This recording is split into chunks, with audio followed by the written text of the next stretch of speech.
اچھا، اس میں ایک یہ جو پاکستان میں ہے، مکاتب فکر تو بہت سارے ہیں، اور جیسے میں نے آپ کے سامنے عرض کیا کہ فقہ حنفی کو فالو کرنے والوں کی تعداد سب سے زیادہ ہے، تو کیا وجہ ہے، آپ کیا سمجھتے ہیں جو پاکستان میں ایک مکتبہ فکر کی بات کو قانونی حیثیت دے دی گئی ہے یا دے دی جاتی ہے عدالتوں کے اندر، یہ کیا باقی مسالک کو نہیں سننا چاہیے؟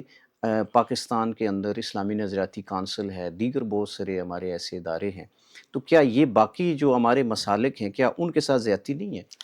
بالکل ایسے ہے۔ پچھلے دنوں ڈاکٹر راغب نعیمی صاحب ایک جملہ فرما رہے تھے اسی موضوع پر کہ آپ نے ارشاد فرمایا کہ نکاح اور طلاق، جی نکاح جب ہوتا ہے تو شریعت کے مطابق ہوتا ہے نا، جی جی ایجاب و قبول ہوتا ہے، جی جی قانون کے مطابق نہیں ہوتا۔ جی جی اگرچہ قانون اس کو سپورٹ کرتا ہے، جی قانون نکاح پر بھی کچھ قدغن لگاتا ہے جی کہ 18 سال سے کم نہ ہو وغیرہ، جی، حالانکہ شرعاً یہ تو ہو قانونی جاتا ہے، فیصلہ یہ ہے، شرعی قانونی نہیں فیصلہ ہے۔ ہے۔ جی جی تو جب یہ نکاح جو ہے وہ شرعاً ہوا تو جی، اس کا اختتام بھی تو شرعاً ہونا شرعاً چاہیے، ہونا چاہیے، یعنی ایسا ہی۔ قانوناً اس جی کو یوں کر دیں کہ اس پر کوئی پابندی لگا دیں اس طرح کہ ایسی نہیں ہونی چاہیے، لیکن طلاق نافذ ہو جائے گی۔ جی اور غالباً ایسے ہی ہے کہ طلاق نافذ، البتہ اس طرح دینے کو جرم قرار دیا گیا ہے جرم قرار کہ دیا یہ گیا۔ جرم ہے، اس جی طرح جو ہے وہ جی واپسی کا کوئی راہ نہیں آئے گا۔ اسی لیے جی حضرت عبداللہ ابن عباس سے کے پاس ایک شخص 3 طلاقیں دے کے آیا، جی تو آپ نے اس کا مسئلہ سنا اور اس کے بعد آپ نے فرمایا وَمَن يَتَّقِ اللَّهَ يَجْعَلْ لَهُ مَخْرَجًا،